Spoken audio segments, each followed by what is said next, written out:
Nostrum.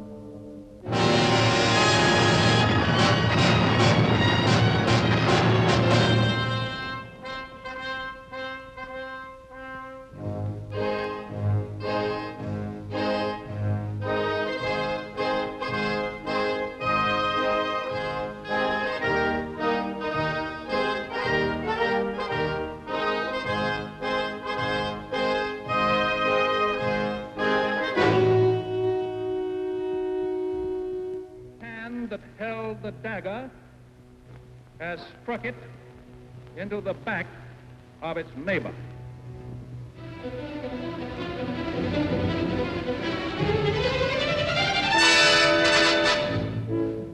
Mussolini, founder of fascism, self-appointed high priest of war, draws the saber he has long been rattling on the sidelines.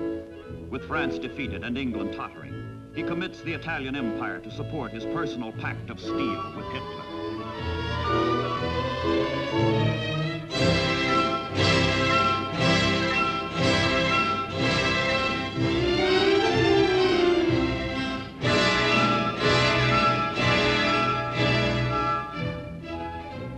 It is October 28th, 1940. Covetous of personal glory, jealous of his military prestige, Mussolini launches his legions into Greece on a campaign of conquest whose outcome seems certain. But the Italian armies ordered to Athens are ill-equipped, poorly trained. These men go into battle unaware their own commanders believe that for them, war is suicide.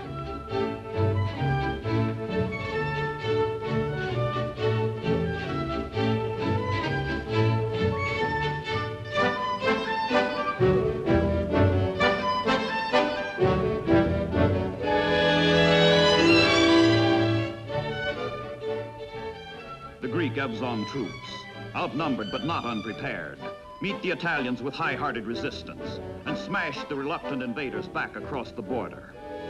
The legend of fascist military might, the myth of Mussolini's vaunted 8 million bayonets, breaks to pieces against the rugged, hostile hills of Albania.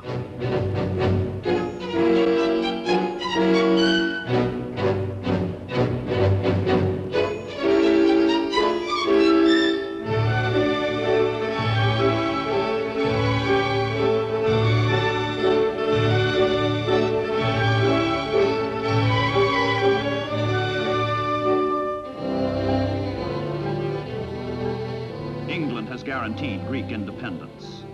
King George VI and Churchill assure the Greeks, your cause is our cause. We will fight a common foe and we will share a united victory. And then across the Mediterranean, the hard-pressed British rush troops and supplies to the embattled Greeks, sailing fearlessly under the bays of Axis bombers.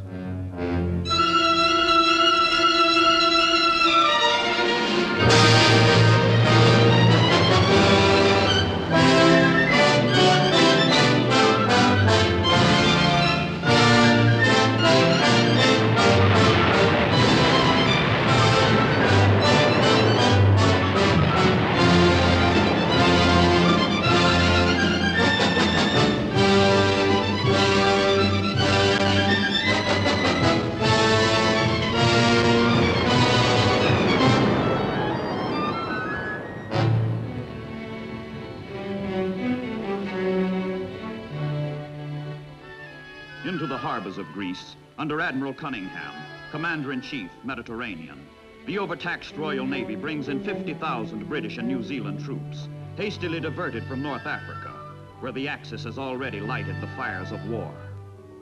But the long-standing alliance between Greece and England is being honored, no matter what the risk. Here democracy was born. Here blossomed the first flowers of Western civilization. And here, once more, man must fight for his freedom.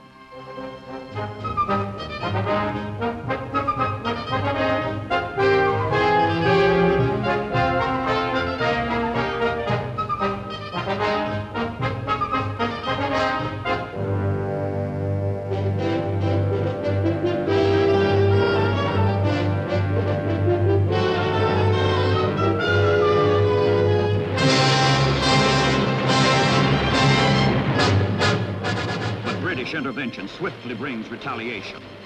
Down from the north surge German hordes in overpowering strength.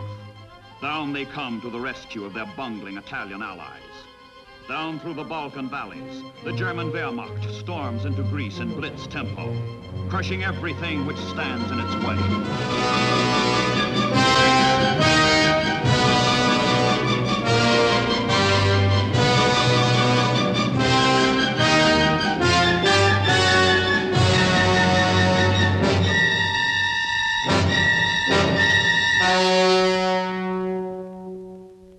And once again, the ragged parade of the defeated, the ordeal of the helpless. Interrogation of prisoners reveals to the Germans the scope of the Allied disaster. More than 11,000 casualties. And once again, the struggle of survivors to escape by sea. Greece becomes another Dunkirk. But in defeat, there is no despair. The Grand Alliance is in the making. If the East looks dark, in the West, Roosevelt and the Americans extend to the English sympathy, understanding, help, and hope. And not by eastern windows only, when daylight comes in the light. In front, the sun climbs slow. How slowly. But westward, look, the land is bright.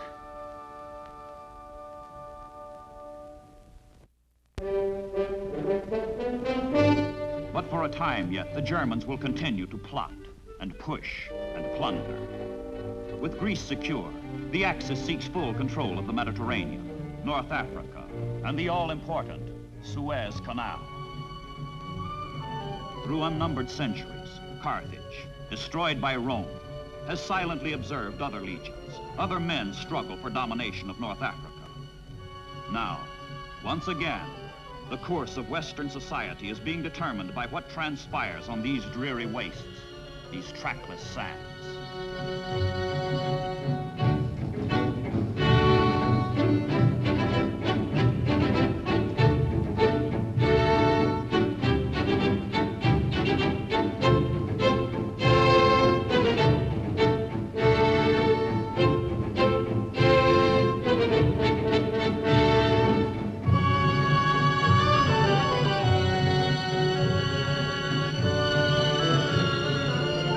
For the Italians, North Africa has meant defeat, disaster.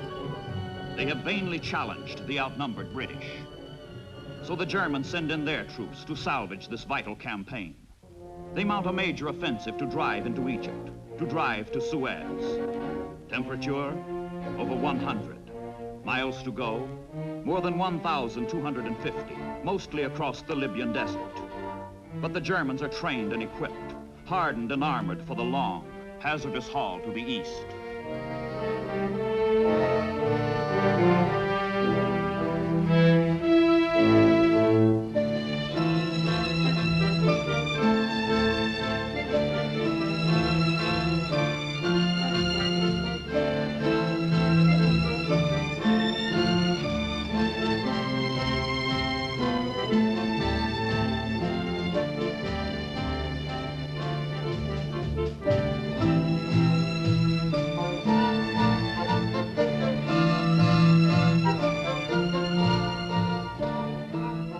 For 18 months, the tide of battle flows back and forth across the rim of North Africa. Now, under Field Marshal Rommel, Axis armies surge forward, surge east.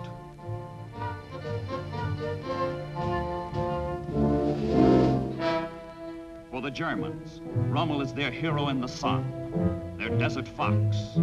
For the Allies, Rommel is the most cunning adversary, most formidable tactician. On desert sands, Rommel and his troops reenact the victories already won in Poland, in France.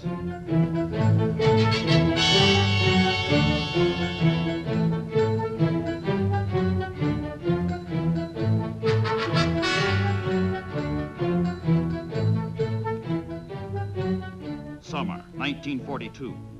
Blitzkrieg in the desert. The invincible Africa Corps plunges into Egypt in victorious pursuit of the retreating British.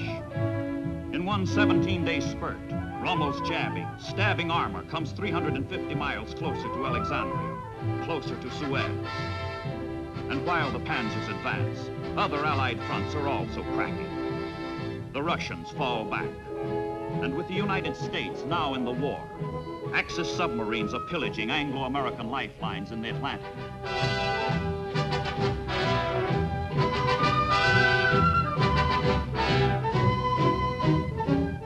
The advance of the Africa Corps is strewn with monuments to Allied defeat. Even Tobruk, most stubborn of desert bastions, falls before the Axis. Tobruk, gone with all its equipment, all its precious supplies. And with it go 30,000 Allied prisoners of war.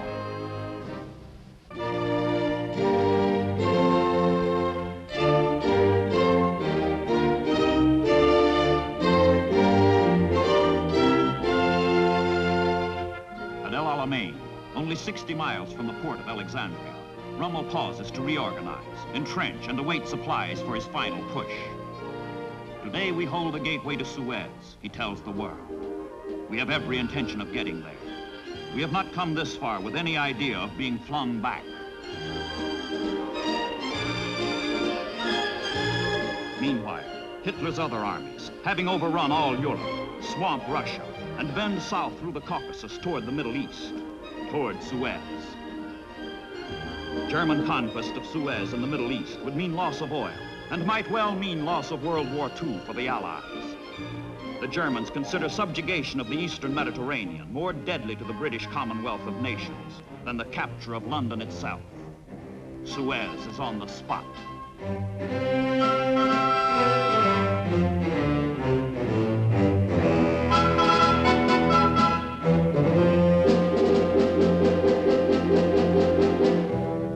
The Italian general, Gariboldi, is in nominal command of North Africa. But it is the German general, Rommel, who has won the victories. And it is the German Hitler who dominates Axis strategy in the Mediterranean, which Italians call Mare Nostrum, our sea. On control of this sea depends whether the supplies get through to enable Rommel to reach Suez, whether the English can cut the Axis off and save Suez. The Italian fleet has been reluctant to challenge the Royal Navy. Hitler now demands that Mussolini's navy liquidate His Majesty's navy and clean up the Mediterranean once and for all.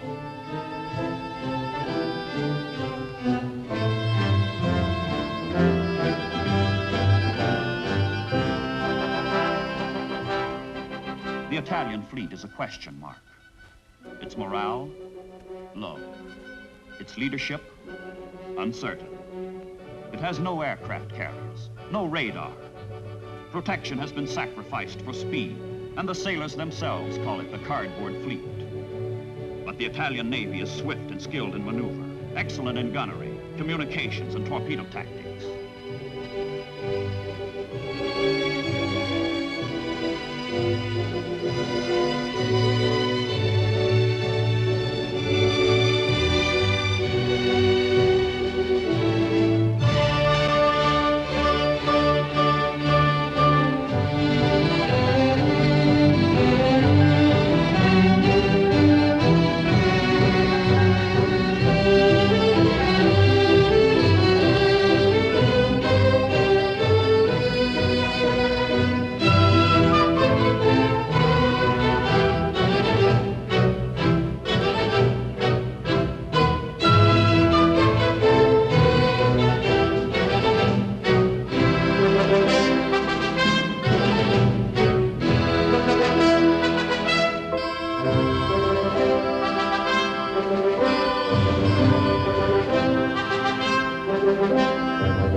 British Navy, the strain of its mission in the Mediterranean intensifies with every passing week. The 1,800-mile waterway it guards from Gibraltar to Suez is sown with hardship, death, and impending disaster. Not only must the harassed warships support the Allied forces in North Africa, but they must also stop the flow of supplies to Rommel's encroaching panzer divisions. The ordeal is great. The stakes are high.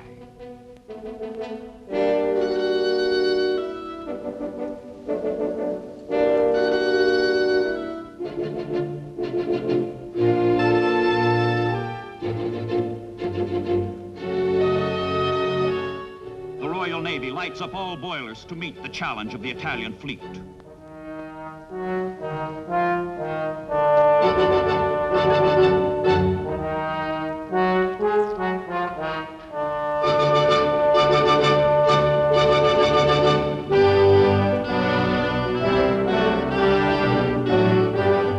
Off Calabria, off Cape Spartivento, off Sardinia and Pantelleria, at the Battle of Matapan, the British clash with the Italians in battles on whose outcome rests the fate of the Mediterranean.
The Royal Navy has done its job, cutting access communications to North Africa, while 99% of Allied supplies which leave England reach the Middle East safely. The free world pours its military might into ancient Alexandria, turning the balance in favor of the Desert Army.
Materiel and men, delivered by British and American merchant ships, guarded by British and American warships, accumulate to fight the Allied cause, while Rommel's supplies are reduced to a trickle. Rommel admits these circumstances forced the Panzer Army to suspend the offensive. The army will therefore fall back slowly under enemy pressure, and the Allies lose no time in applying the pressure. 23rd of October, 1942. The British 8th Army under General Montgomery unleashes its all-or-nothing offensive at El Alamein. In 10 days of furious fighting, the British break the German front, and Rommel's Africa Corps turns in headlong retreat back across the desert.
And Suez, the Intercontinental Canal, the jugular vein through which Allied lifeblood flows.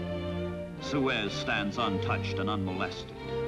The British and American ships come through, the ships that saved the Mediterranean.